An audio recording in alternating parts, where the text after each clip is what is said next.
Good morning and welcome to First Community. My name is Glenn Miles. I'm the senior minister here at this amazing congregation, and I'm thrilled that you're joining us on this day for worship.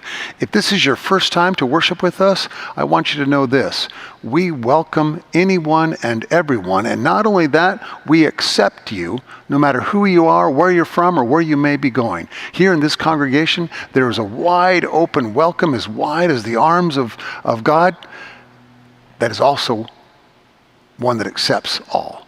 Glad you're here with us, and if you can, please find that place on Facebook or on our website where you can sign in and let us know of your presence. It's a beautiful day here at First Community. It's going to be a beautiful worship service. Now it's time for my friend Janelle to lead us in music.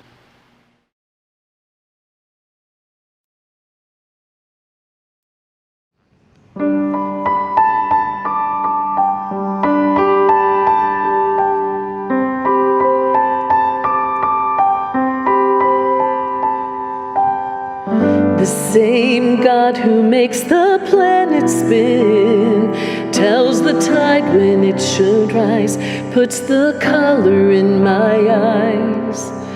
The same God who makes the seasons change, knows the number of the stars, every secret in my heart, all my doubts, all my questions, in every fear I have about what might happen. You're the same God, you're with me in the middle of it all, God. You're catching every tear as it falls. I know you'll never change, even when I'm feeling far away. You love me the same, God. You love me the same, God. You love me the same, God. You love me the same.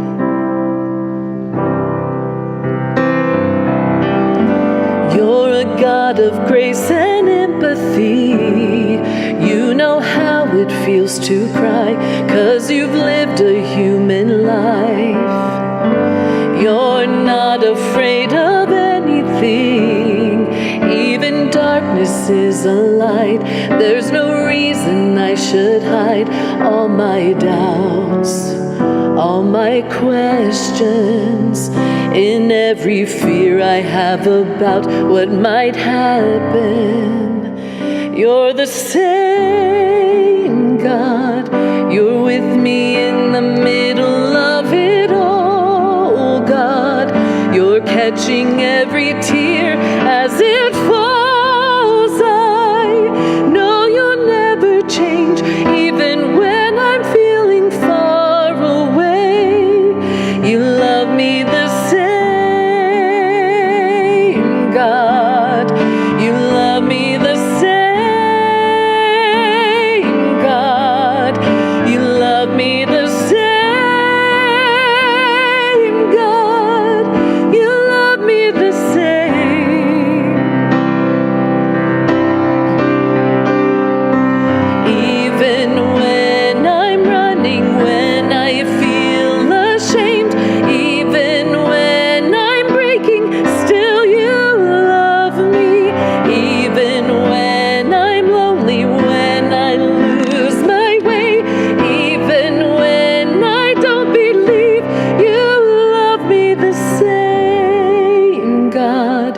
You're with me in the middle of it all, God. You're catching every tear as it falls. I know you'll never change, even when I'm feeling far away. You love me the same, God. You love me the same.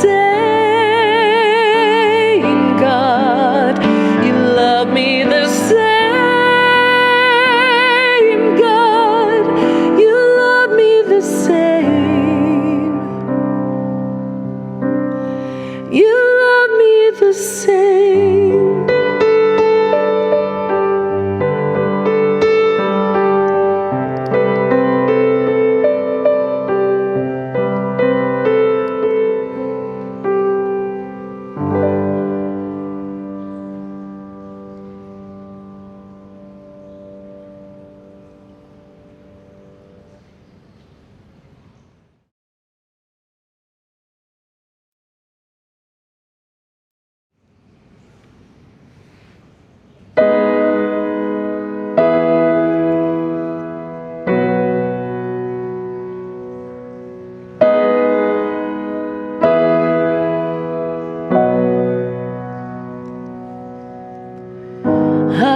want to learn your heart. Take me into the deepest part of you, where your compassion overcomes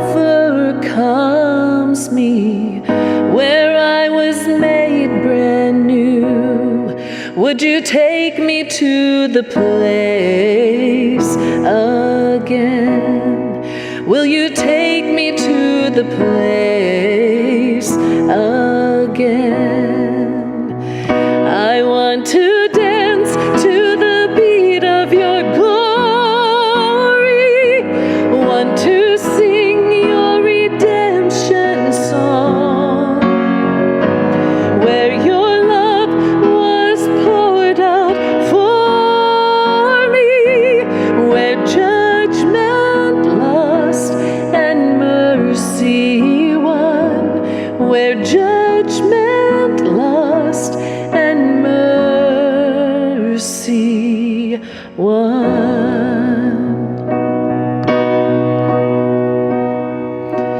In your grace I am amazed.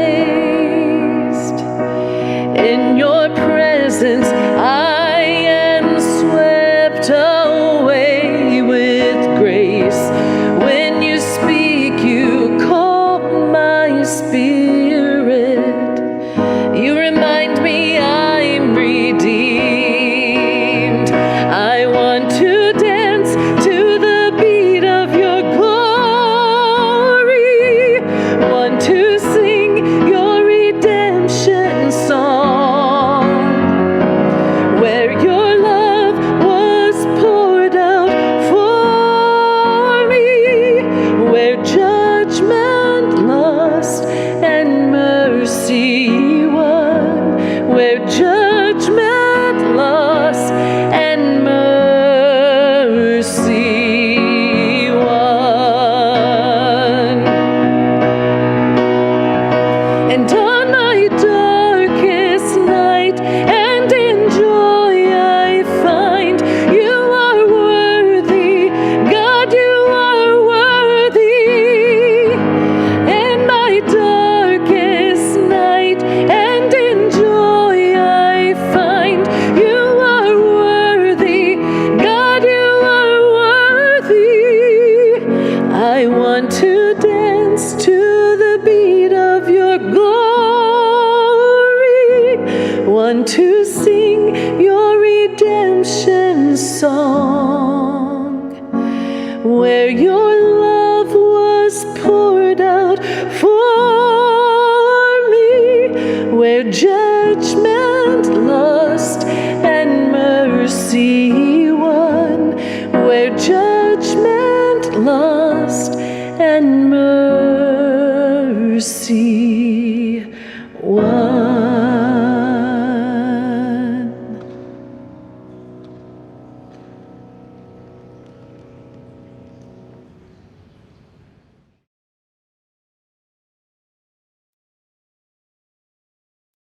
Today's scripture reading comes from the little letter of James in the New Testament, James chapter 2, verses 8 through 13.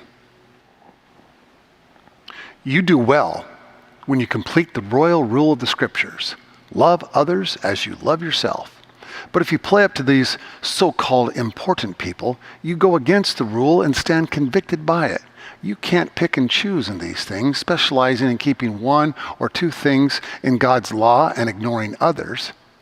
The same God who said, don't commit adultery, also said, don't murder. If you don't commit adultery, but you go ahead and murder, do you think your non-adultery will cancel out your murder? No, you're a murderer, period. Talk and act like a person expecting to be judged by the rule that sets us free.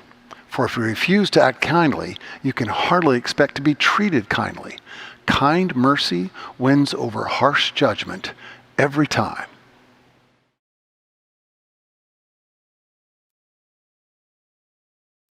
Last weekend, Julie and I traveled up to Lakeside, Chautauqua on the shores of Lake Erie, where I was the preacher of the week. Really should have been called the preacher of the weekend because I only had to preach on Sunday morning. It was Labor Day Sunday. Had a marvelous time there with our friends Charlie Yost and his wife Barb. Charlie's in charge of the religious life program at Lakeside, and that was my second time to go up there and preach. It was a great time. After the service was over, we went to lunch with Charlie and Barb, and then a couple of friends of theirs who also happen to be very good friends of our own Andy and Amy Blosser, our directors of music here at First Community, and the couple who sponsored our visit that weekend was invited to join us for lunch as well. Eventually, the conversation came around to a variety of different topics, as you can imagine, and one of the questions was, for me, how do you write your sermons? It's kind of a fun question for me. I love getting one like that. And so I said, I always write a manuscript. I start to finish, I type out every word for word, read through it one time, go back in, make changes, move things around, see what works better here and there, try to get it all clear in my head. The reason I do that is so that I don't go down any rabbit holes or get off topic too far. It keeps me on point. And then I try to learn that manuscript. Not necessarily memorize it, although some parts are memorized. I try to learn it. Where does it go from here to there to here to there? Well, it was kind of fun talking about that. This last week, when I sat down earlier to write out my sermon, I did what I always do. I put in the title. Sometimes if there's a main title and a subtitle, I put both of those in, the text I'm preaching on, and the date. For some reason, it helps my mind get going on the manuscript. Most of the time, not always, but probably 80% of the time, just doing that is enough to click my mind into gear and I start writing. Well, I did that this week, a few days ago. Put in the title, the subtitle, the text, the date, and started to type. I got about second line in when I looked up at the title and noticed that the title of my series, The Well-Lived Life, had been changed to The Well-Overdue Life. The autocorrect in my MacBook Pro had changed whatever typo I'd done to The Well-Overdue Life. I laughed out loud, and then I thought, maybe this is a nudge from the Spirit. Maybe that's not necessarily a bad alternative title. How many of us are overdue at putting to work these simple, practical guidelines that James lists in his letter? Little things like love your neighbor as yourself, which he calls the royal rule of the Scriptures, the royal rule of love. Love your neighbor as yourself. Maybe you're only overdue for a couple of days. Maybe you've been overdue for a week or a year or longer. But that's good news, because mercy, as the text ended, is much better than judgment. And so then let's look at what James says to us. He invites us to consider that no matter how we live, who we are, where we're from, there's a single rule that we can live by that will guide us in everything we do. Love your neighbor as yourself. If you pay attention to other religions, you'll find that the majority of the religions in the world have this same teaching. Or it might be treat others as you want to be treated, or don't do things to people that you don't want them to do to you. That variation's on it, but it's essentially the same theme. Jesus said it earlier in the New Testament. Jesus picked up on that from the Torah, what we call the Old Testament or the Hebrew Bible. It's been around the world for thousands and thousands of years. Simple, clear, practical advice. Now, I know, sometimes, especially in our church, we love to get into deeply intellectual conversations. We like to dive into the mysteries of the universe. We love to consider philosophy at a unbelievably deep level. I enjoy that sort of a conversation. A late night glass of wine with somebody you care about, or a conversation with somebody over a cup of tea that really wants to engage you in this sort of thing. I love that. I love those kind of discussions. In fact, one of them that comes up for me when I read the little book of James is the fact that James writes to a group in the synagogue. And so a deep question there is, a theological one is, did Jesus really intend to start a new religion? Or was that something the Apostle Paul did by all the work that he did? What exactly is going on there? We won't get into that rabbit hole right now, but maybe at another time. I just love the fact that in our church, unlike the churches I grew up in, we can ask questions like that and not be afraid. In some of the churches I spent time in my youth in, just asking the question would have got me in trouble. Let's get back to James, though. his advice is clear. This teaching is central to everything that we do as followers of Jesus. Love your neighbor as yourself. I first learned about that in Mrs. Gander's 4th grade boys' Sunday school class. Mrs. Gander was a beautiful soul, a wonderful person, very patient.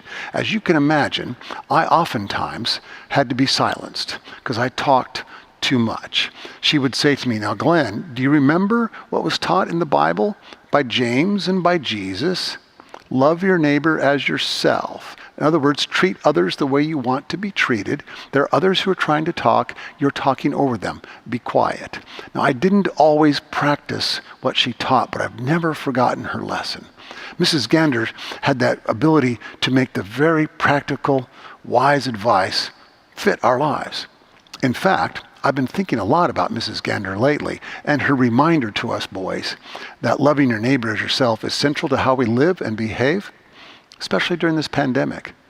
Right now, getting the vaccine is one of the simplest things you can do to care for yourself and your neighbor. Because if you don't have the vaccine yet, you're putting yourself and your neighbor, especially the most vulnerable among us, at risk. So if you haven't gotten the shot yet, please get the shot. But this is what James wants us to understand. Our actions have consequences. The way we live matters. It's important to know that this teaching invites us to really, in a sense, look at everything we do through that lens. Is this action, that statement, this letter, or this email, whatever it is I'm working on at that moment, whatever it is I'm about to do, look at that through the lens of love. Am I helping or hurting? Again, a simple thing, but a beautiful one. I reread Barbara Brown Taylor's marvelous book, The Luminous Web, not too long ago. I was reminded that her metaphor for God is that phrase, the luminous web. The luminous web of God, of the universe, of whatever metaphor works for you. But think of it as a web. Think of the world and the universe and God's very being as this web. What she says is, every time that web is moved, there's a ripple that goes through it. There's a ripple that is sent through it. I tried this out the other day. I got up early to walk our dog. Still just barely dusk. The ground was very wet. As I walked around the corner of our place, right above where I planted a bunch of flowers, there was this huge spider web covered in dew. Have you ever seen something like that? The whole thing was just covered in mist from the morning. It was a very humid day. I pulled on a branch where one of the pieces of the web was connected, not to destroy the web, but just to see if Barbara Brown Taylor's idea was right. I just kind of pulled it just a little bit, and the whole web, from that point forward, just the whole thing shook and shook for a little bit, and all the water fell off. It was absolutely beautiful. Now the spider kind of came out and looked at me like, "What are you doing with my web?" And so I backed off and let her have her space again. What she says is, love, when you love, when I love multiplies love. Conversely, hate multiplies hate. Every time we do an act of love, we pull on that web, and that love is sent through it. Every time we do an act of kindness, every time we help someone in need, every one of those things are a part of that luminous web. How important it is for us to constantly live our lives in the name of love. Another book I just read recently is Robin Meyer's book, Saving God from Religion. Some of you might remember Robin. He preached here, I think, about 10 years or so ago. A great preacher, a brilliant theological mind. He's from Oklahoma. In this book, he argues that it's important for the church to, once again, pay attention to the things that really, truly do matter the most. And he points out that sometimes knowing those things doesn't necessarily mean we do them. In fact, he quotes James from James' letter. I think it's in the first chapter. Be not just doers of the word. Be not just hearers of the word, but doers. In other words, don't just talk about it.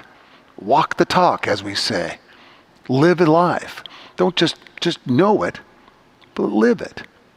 Sometimes we think that we mistake knowledge for capacity. Well, if we know the right things to do, then surely that's the way we're going to live. But that's not always true. Robin points out conversations that he's had, that many pastors, and indeed I've had these myself, that many pastors have with parishioners, with people under their care. For example, he was visiting someone once in the hospital who was suffering from lung cancer. The person, though, had smoked 2 packs of cigarettes a day since they were like 13 years old. The question, though, that the person suffering said, "Why is God doing this to me? Why is this happening? Why is God punishing me?" And Robin, in his softest, gentlest voice, responded, "The punishment you're receiving is not from God. It's from decades of smoking." And the person almost always said, he's had that conversation more than once. He said the person almost always says, "I know." Another conversation was someone who was caught up in addictive behavior, their life falling apart as a result of it. And Robin, again, in a gentle voice, in a pastoral voice, says, "Do you realize your behaviors are not only harming you, they're harming your loved ones, your family, your friends, those who care for you the most. Every time you give in to your addiction, you're hurting yourself and others. It has this rippling effect." And the person almost always says, "I know." Again, another one. He meets with somebody who comes to confess that he's been having an affair, an adulterous affair, and in the midst of the confession admits that he's not going to end it. He just doesn't see it ending at any time soon. And again, in that soft, gentle, but clear pastoral voice, if you continue, your marriage will be ruined. Your reputation in the community may be ruined. Your relationship with your children may be ruined. Do you know this? Inevitably, they almost always say, "I know." James wants us to see that the royal rule of love, the invitation to love your neighbor as yourself, is at the center of everything we do. And if we can look at even our worst behaviors and understand them through the nature and power of love, it's love itself that can invite us to let go of those things that get in our way, that cause us to stumble, that break down our relationships, that hurt us and hurt others. It sounds simple, but it's not so easy to live. Another book I've just finished. This is sort of like the book club report here from Pastor Glenn, but it's been fun to get through all these books this summer. Another one is Love is the Way by Bishop Michael Curry. Bishop Curry is the one who preached the last royal wedding and gave that beautiful sermon on 1 Corinthians 13. He talks about what it was like when he first became bishop of North Carolina, the Episcopal bishop of North Carolina in the early 2000s. Right about the same time he became bishop, the Episcopal Church was wrestling over whether or not they could appoint an openly gay man, Gene Robinson, as a bishop as well. And as you can imagine, this was very contentious. This was 21 years ago, 15 years before gay marriage, same-gender marriage was legal in the United States. So it was quite controversial in the Episcopalian Church, and Curry made it very clear what his view was. He fully supported Gene Robinson, and he fully supported the decision for him to become a bishop in the Episcopalian Church. And so, of course, he got hate mail and nasty, mean-spirited emails, and was the center of many angry sermons delivered not only against Bishop Robinson, but also against Bishop Curry. And what he said was he had to learn how to stand and kneel at the same time. Now, he points out that what Bishop Robinson went through was much more difficult than what he was facing. Yeah, he got some serious hate mail. He got some serious angry letters. He was a topic of mean-spirited sermons. But Eugene Robinson had to wear a Kevlar vest because he received several very serious death threats, some that the authorities thought could be acted upon. And so he spent his earliest days in his work as a bishop for weeks, maybe months, in this Kevlar vest to protect him. Nonetheless, Curry says that what he had to do for himself was learn how to stand and kneel at the same time. What he meant by that was this. He had to stand for his convictions. He had to be clear that in his study of the Bible, in his research of who Jesus is, in his theological understanding of the great wideness of God's love and God's mercy for all of humankind, that indeed all persons, regardless of their sexual background, regardless of their sexuality, are welcomed in the Church of Jesus Christ. While at the same time, he had to kneel. That was, take a quiet and calm presence before those angry, mean, nasty voices that were continually attacking him. He said, I had to practice carefully, not returning anger for anger, meanness for meanness, judgment for judgment. And by doing so, he left room. Now listen to this. He left room for the other person. By not responding to their anger with anger. Oh, self-righteous anger is much more fun than quiet, kneeling, and creating a space. But by not responding with anger, he leaves room for the other person. And here we are 2 decades later, where the overwhelming majority of the country, and certainly the large number of people in the mainline churches, are accepting of same-gender marriages. I love that idea. I love the way he builds on James's instruction to love your neighbor as yourself, to treat others the way you want to be treated, by leaving room, even in a serious disagreement, for the other. We're practicing the way of Jesus. In fact, Curry even goes on to quote and something he wrote to the Anglican Church in defense of what was happening in the Episcopalian Church, and says, if you look at the cross, Jesus with his arms spread wide open is a symbol of God's welcoming of everyone, welcoming and accepting of everyone, even the mean one, even the anxious and angry one. Oh, we don't have to accept their wrong-headed views. No. But we can accept them and make room for them, thus creating the possibility for space to be made. You know, just a quick aside here. I used to say oftentimes in sermons that you can tell when I'm getting really nervous because I'll start quoting Jesus. If I'm nervous about the point of my sermon, I'll quote Jesus to help emphasize the point, as a way of saying, if you're mad, don't get mad at me. Just write your letters and emails to Jesus. Well, I don't do that anymore because I'm not too worried about that at all. But there's some truth to that. It's Jesus who said in John chapter 3 that he's sent to save the entire world. All the world. If that's God's intent, then I believe that's what God's going to be able to do. It's Jesus who over and over and over again accepts and welcomes everyone, even ones the society would call are the worst of the worst, the tax collectors and the others, and all the traitors and all of them. They're part of Jesus' community. It's a beautiful thing. But here's kind of the rub.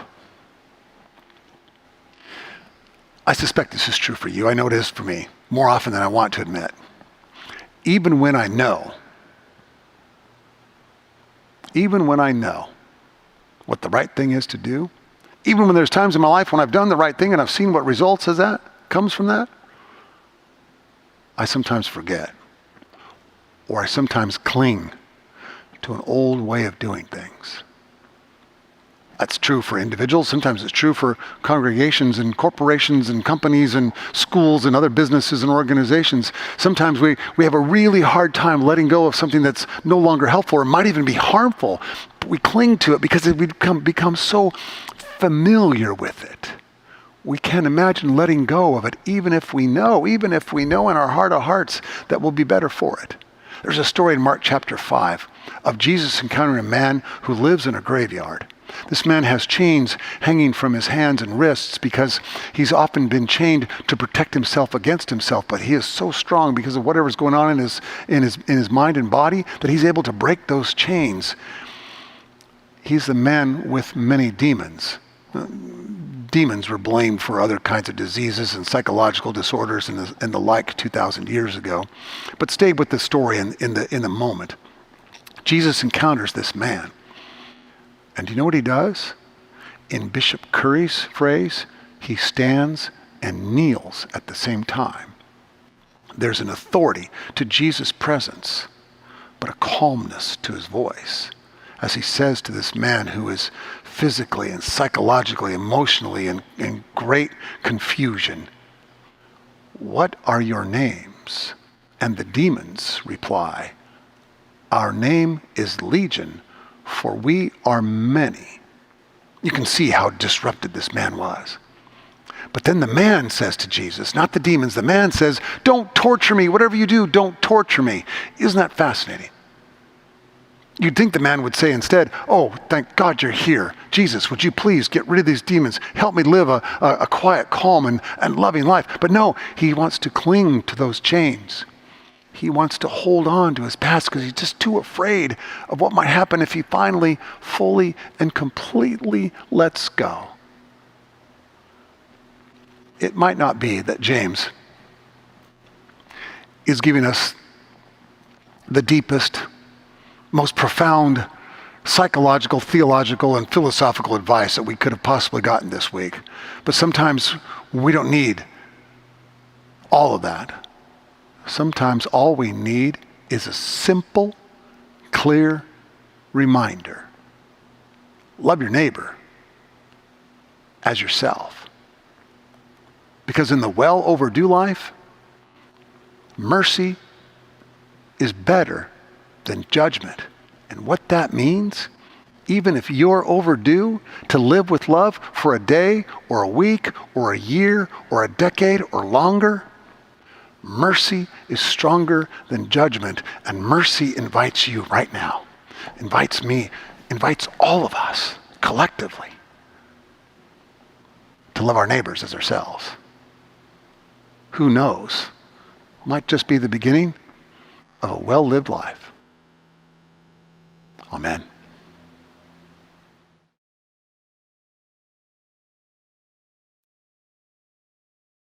I'm so glad that you were with us on this day. I know the music was a blessing to you. I trust that the sermon and the words of Scripture and all the rest have opened your mind, opened your heart and soul in readiness to serve in the name of love. Be blessed, be well, and be at peace.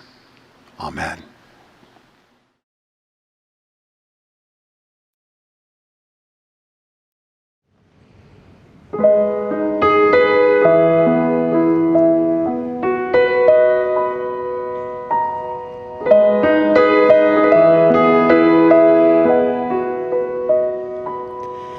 I want to dance to the beat of your glory,